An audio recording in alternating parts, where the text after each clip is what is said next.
ఇవాళ వరలక్ష్మి వ్రతం ఉంది. చాలామంది లేడీస్ నాన్ వెజ్ తినరు. నువ్వు ఆ రోజు యాడ్ నడుపుతానే నడుస్తుందా? నడవదు. So you have to plan. అంటే నీ యొక్క ప్రమోషనల్ కంటెంట్ ఏంటంటే ఇది వీక్లీకి అంటే ఇయర్లీ నుంచి వీక్లీకి కన్వర్ట్ అయిపోయింది. ఈ వీక్లో నా దగ్గర ఇది దొరుకుతుంది అని చెప్పి ఇలా ఫుడ్ బిజినెస్ వాళ్ళు కస్టమర్కి చెప్పుకోవాల్సిన పరిస్థితి వచ్చిందండి.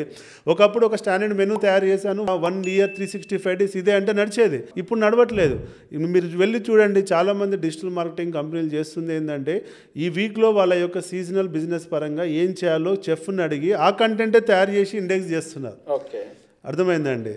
సో కాబట్టి ఇవాళ ఆ స్థాయికి మనం వచ్చాం కాబట్టి మన యొక్క కస్టమర్ యొక్క అవేర్నెస్ ఆ స్థాయికి పెరిగింది కాబట్టి యాజ్ ఏ ఫుడ్ బిజినెస్ ఓనర్గా కూడా మనం కూడా ఒక డిజిటల్ మార్కెటింగ్ ఏజెన్సీని పెట్టుకొని మనం కూడా కంటెంట్ని అలా తయారు చేసుకోకపోతే మనం ఇవాళ సొసైటీలో రిలవెంట్గా ఉండము. మన కాంపిటీటర్స్తో మనం ఆన్ పవర్ ఉండము. మన కాంపిటీటర్స్ని మనము ముందు దాటేయలేము. మనం ఇవాళ ఫ్రాంచైజింగ్ మోడల్లో నెంబర్ ఆఫ్ యూనిట్స్ పెంచుకోవాలి అంటే కూడా ఫస్ట్ బెంచ్ మార్క్ వచ్చేసి నీకు డిజిటల్ మార్కెటింగ్లో ఎంత స్ట్రెంత్ ఉన్నావు అన్నది. కాబట్టి నీకు ఒక ఫ్రాంచైజర్ దొరకాలంటే కూడా డిజిటల్ మార్కెటింగ్లో నువ్వు స్ట్రాంగ్ ఉండాలి.